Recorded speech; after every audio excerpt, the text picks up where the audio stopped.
Boys and girls, we're back with part two of our March Madness bracket preview. Steve, we're so excited to be here, guys. We really are. This is the best time of the year. I don't even think it's a question. Is it a question? I don't even think it is. So, Selection Sunday is probably my favorite holiday that there is. Steve, I had the East region first. If you haven't watched that video, go watch it. I'm going to save my Final Four pick until you guys watch the video. I'm not going to spoil it. Steve, I'm going to give you the West. We're just going to go game by game. I want you to cover each team, how you're feeling about each game, and then give us your Final Four pick when we get there. Sound good? All right, we'll do. All right, Steve, first game, Arizona, Long Island, 116 matchup. Steve, does Arizona have any problems here? I don't think so, Dill. I think, honestly, if it comes down to it, if I had to pick, obviously you got to factor in, like, March Madness and, like, things can happen. The best team in this bracket is Arizona, top to bottom. If you play the percentages and they played each team 10 times, they will win 9 out of 10 times. So they may catch a fluke game and that may be it, but I got Arizona. Probably, spoiler alert, I don't think anyone's going to stop them.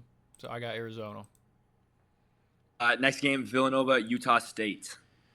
Man, this is a tough one too, just because, I watched a little bit of Villanova early, but I haven't watched a lot of them late. So I'm not too sure on where they're at now. I mean, I watched them play UConn, so I know. 15-5 in the Big East, especially, even though the kind of a down year for the Big East, quality record.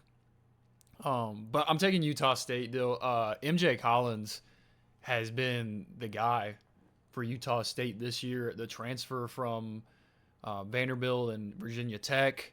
Kind of a guy, honestly, he was more of a role player, a six-man at those schools, and, transferring out to Utah State. And I saw it in the offseason. I was just like, I don't know about that fit. Like, I don't know how this works out for him. And, man, has he made a career here at Utah State. So I'm taking Utah State. We touched on this last time. We talked about kind of region-specific games, but this game is played in San Diego. Does that factor in at all in your pick with Utah State? Definitely, it definitely does. But it's minuscule. Like it's like if these 8-9 games are coin flips. Sure. So I'm taking that is just enough to like push it over for me. That this is on the West Coast. This is close for them. Villanova has to travel. Yeah. So I'm taking Utah State. Steve, we got kind of an interesting little quadrant here in this West region. We got the first game in this quadrant, Wisconsin and High Point, 5 versus 12. Who you got? Man, so this is also a tough one. High Point, a 30-win regular season team. Like hard to do. You got to put some respect on that. And I think they've proven over the past 3 years that they are just a dynasty in the Big South. And to go year after year and be able to win like this and recruit at the level that they do is definitely something to pay attention to. Only one loss in conference. The line started at 12.5, and it's already down to 9.5 now. So yeah, that's huge. That definitely, what is it? That means that people are betting on High Point, right? Yeah. Yeah. So the people believe in them, man. The Panthers. Just a balanced team, like normal. Like they recruit a lot of guys and they play a lot of different guys that can contribute in different ways. But that being said, this Wisconsin team is a underrated, solid team. Like I don't think people realize like how solid this team is.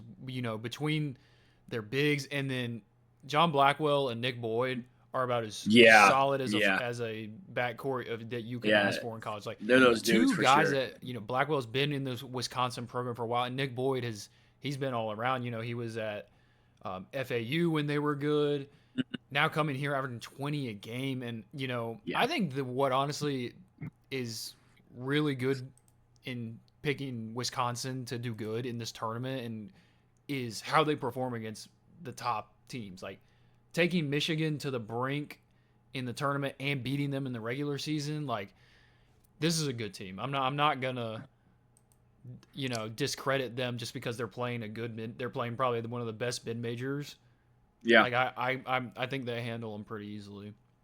Yeah, Steve. Next we got Hawaii and Arkansas. I think kind Calipari was on record of saying he's not the biggest fan of traveling up to Portland to play this game. But 4 versus 13, Steve, who you got?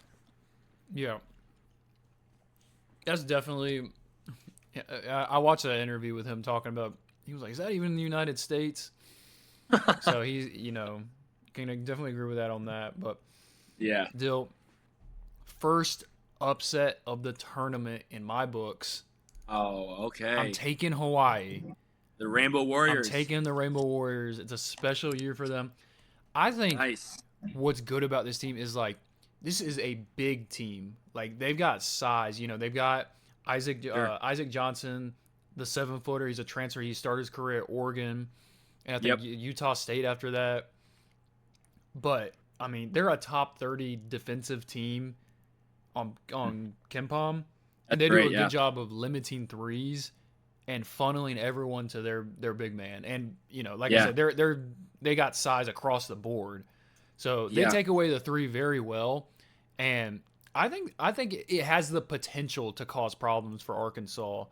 Yeah. That if they're not just spraying it from the 3-point line, and they got Darius Acuff and Malik Thomas got to finish inside, I definitely think like it could cause some problems. But I think it's even fair to say that Hawaii has the advantage. Bigs like Wow. big for big, like Nick Pringle, Malik Ewan versus Isaac Johnson and their other big. You could argue that Hawaii has an advantage there. Yeah, I will say Trevor Brazil played really well in his last He game, did. but yeah, I like He that will be pick. the X factor for sure. He will be the guy that like if he comes out and has a good game, it could be a problem Mhm. for Hawaii. But at the same Yeah. time, if he doesn't, I could definitely see this being a iffy game. That's why I'm picking Hawaii. Yeah, and I kind of like that pick. I personally don't have it. I watched a video on Twitter the other day. It was like a 12-minute video, and it kind of just explained Hawaii's defensive principles. They are almost no help defense, Steve. So when the opponent is driving on the wing or driving in the corner, they're very very hesitant to help out, and I think you see that in the amount of 3-point attempts and 3-point percentage that opponents are shooting against these guys. So I'm happy you pointed that out. It kind of echoes with what the video that I watched Mm-hmm. said. But that's an interesting pick, Steve, and I like it a lot. Moving down, we have AJ DeBansa and BYU playing the winner of the play-in game, Texas and NC State. Who do you got winning that play-in game? And then does it matter? Does BYU just win it no matter what? Still, it does matter. It is a huge.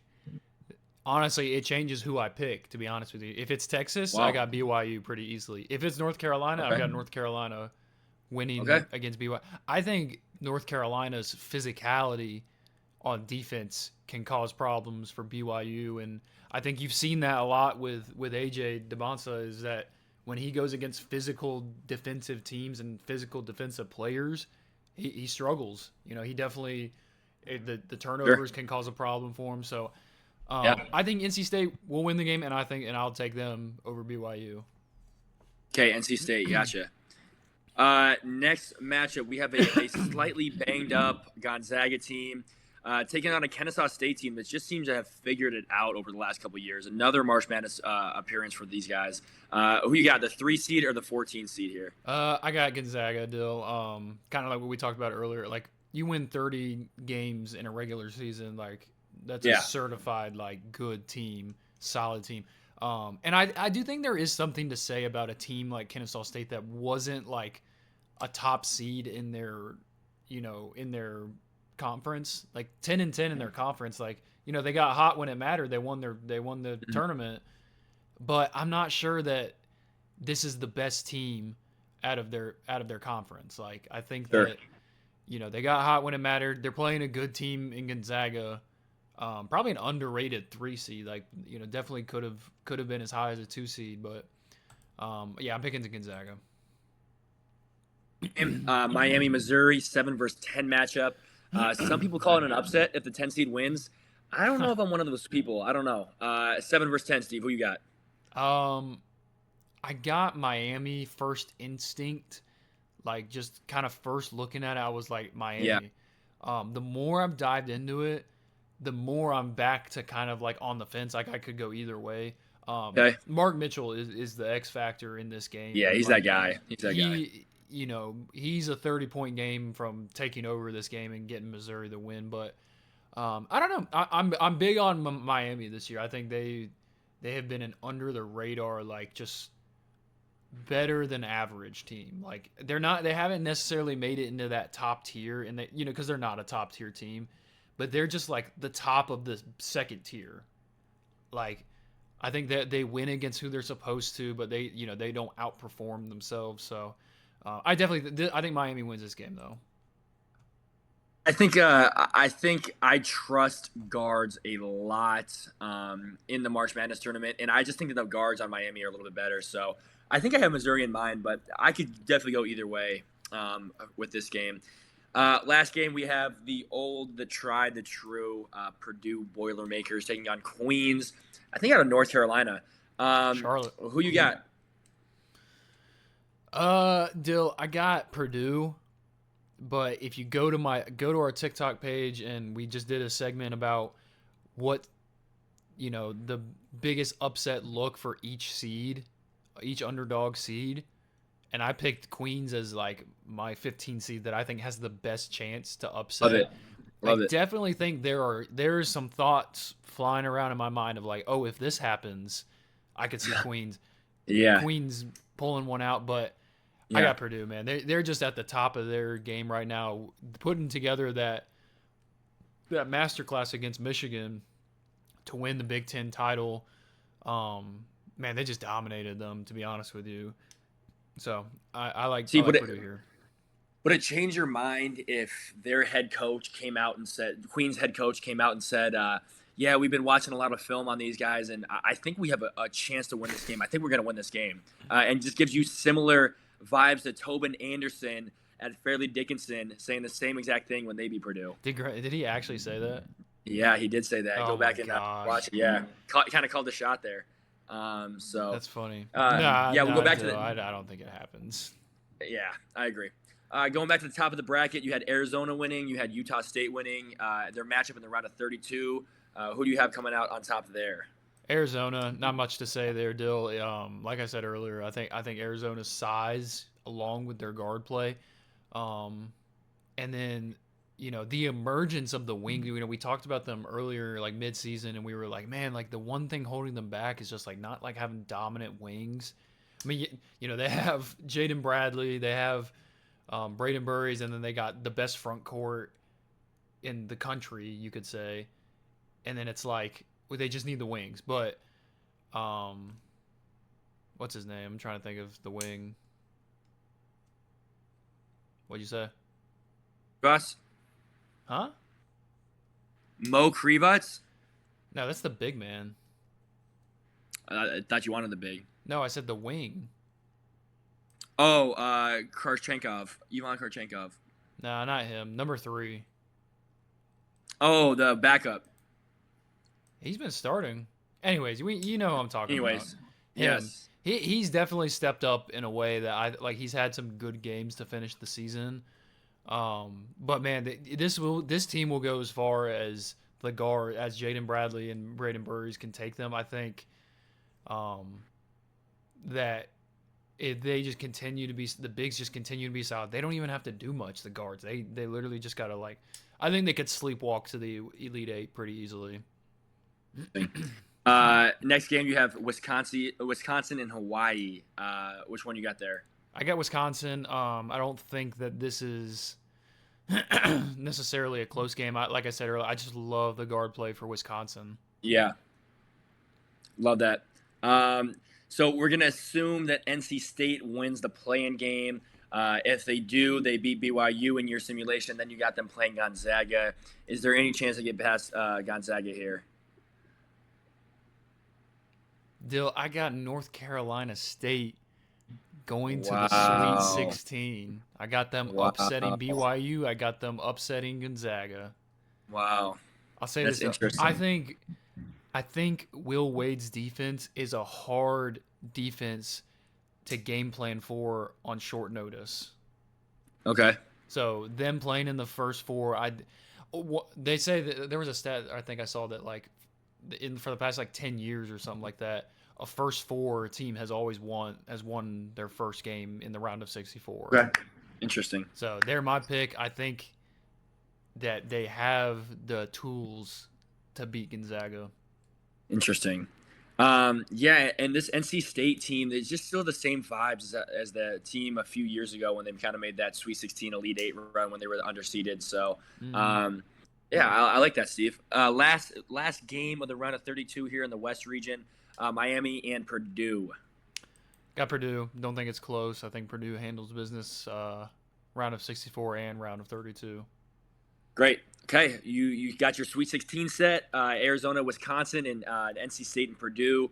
Arizona, Wisconsin. Does Wisconsin have a chance here? I know they've won some big games. I think early this in the is season. I think this is the first game. I'm going back on my previous statement that they would sleepwalk to the Elite Eight. I think this could be a close game.